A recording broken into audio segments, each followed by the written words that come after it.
Assalamu alaikum, dear viewers. We're going to begin a new series today that will center around the world of the Jinn, a subject that is thought to be a great source of fear and is therefore rarely discussed. We are so afraid of this subject that we dare not even mention it in our social circles for fear that a Jinn will appear out of nowhere and do us harm in any manner possible. For this reason, we have made the decision to educate you on this subject and refute all the myths that are floating around. Like humans and angels, Jinn kind is also a creation of Allah subhanahu wa ta'ala. Based on this well-known hadith of Prophet Muhammad, peace be upon him, we can disclose with certainty that the Jinn is always with us and within us, wherever we are. Anas ibn Malik reported, "The Messenger of Allah, peace and blessings be upon him, said, Verily, Satan flows through the human being like the flowing of blood." In some ways, the Jinn are just like humans. For instance, there are believing and unbelieving Jinns, indicating that they have free choice just like humans do. These Jinn live in the same spaces as humans do. They share our meals and drink with us when we don't recite the Bismillah before eating. And they really exist in our homes when we don't take Allah's name before entering. Jabir, may Allah be pleased with him, reported, "I heard the Messenger of Allah sallallahu alaihi wasallam saying, if a person mentions the name of Allah upon entering his house or eating, Satan says, addressing his followers, you will find nowhere to spend the night and no dinner. But if he enters without mentioning the name of Allah, Satan says to his followers, you have found a place to spend the night in. And if he does not mention the name of Allah at the time of eating, Satan says, you have found a place to spend the night in as well as food." The fact that the Jinn can see us even though we cannot see them, and that they can appear in front of us and vanish whenever they like, is another crucial aspect of their nature. In addition to these two traits, they possess another ability that most people are unaware of, which is their ability to acquire the form of specific creatures, such as dogs, snakes, and insects. While some of these Jinn are also devout, they even perform tahajjud and are occupied with thanking Allah. The majority of these Jinn are notorious for causing damage.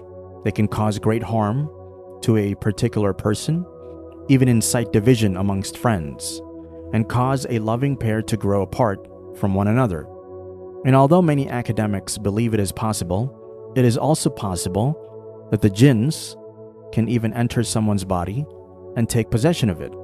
After going over every important aspect of the Jinn, we should remember that it is but a creature of Allah, just like we are, and that it is not possible for someone to fear Allah's creation more than Allah Himself.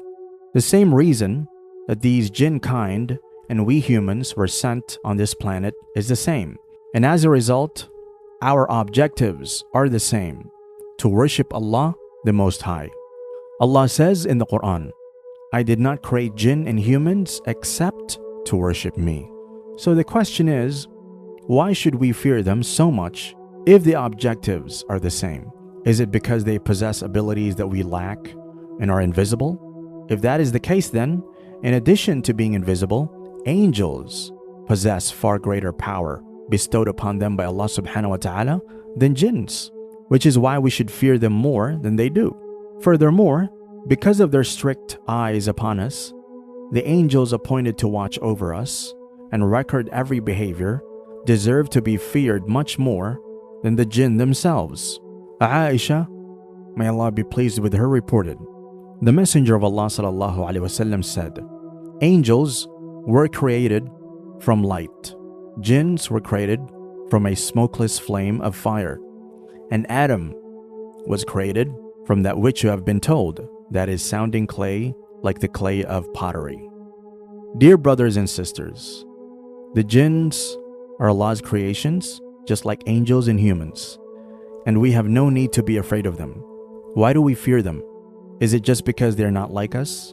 They certainly differ from us in certain ways, but that does not justify our deep fear of them. The jinns vary from humans in several aspects, including the fact that they can see us, but we cannot see them. But we are made of clay, while they are formed of fire, and that they possess abilities that we humans do not. Allah subhanahu wa ta'ala says in the Quran, He created humankind from sounding clay like pottery, and created jinn from a smokeless flame of fire. As we discussed, many of us are terrified of jinns, but there are also many people who deny their existence entirely, which is also completely incorrect because jinns are mentioned in the Quran on numerous occasions. And the whole surah known as Surah Jinn is found in the Quran, as well as many hadiths. So, if someone denies the existence of jinn because they are not visible to the naked eye, they are contradicting Quranic verses and authentic hadith narrations. And when one does so, it'll lead him to be out of the folds of Islam. Now, there is a common question and source of confusion. If the jinns are created of fire, which is also made of fire. Actually, while hellfire and jinns are both created of fire, the fire from which the jinns are made differs greatly from that of hellfire. There is no doubt that Allah will send many jinns to hellfire and many to heaven, just as He will do with mankind.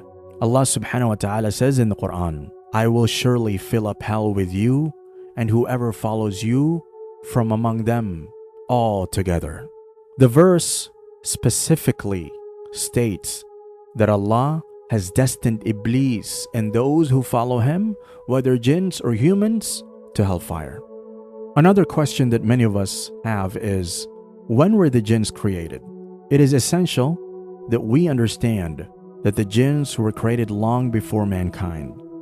We can find evidence for that notion in the Quran, where Allah subhanahu wa ta'ala states that He created jinn from smokeless fire before creating man from clay. Allah subhanahu wa ta'ala says in the Quran, Indeed, we created man from sounding clay, molded from black mud. As for the jinn, we created them earlier from smokeless fire. These were only the basic features of the jinn, which, sadly, many of us are unaware of. We fear them and hold misunderstandings about them, but we are scared that if we try to learn more about them, we will get under their radar and they will begin attacking us, which is completely false. We hope that today we are able to make you understand the basic concept of jinn kind and debunk some of the widespread myths about them. Thank you for watching. Follow us for upcoming videos on this series to know more about other hidden mysteries of the jinns. Don't forget to like, share, and subscribe to our channel for more enlightening content. Until next time, Assalamu alaikum.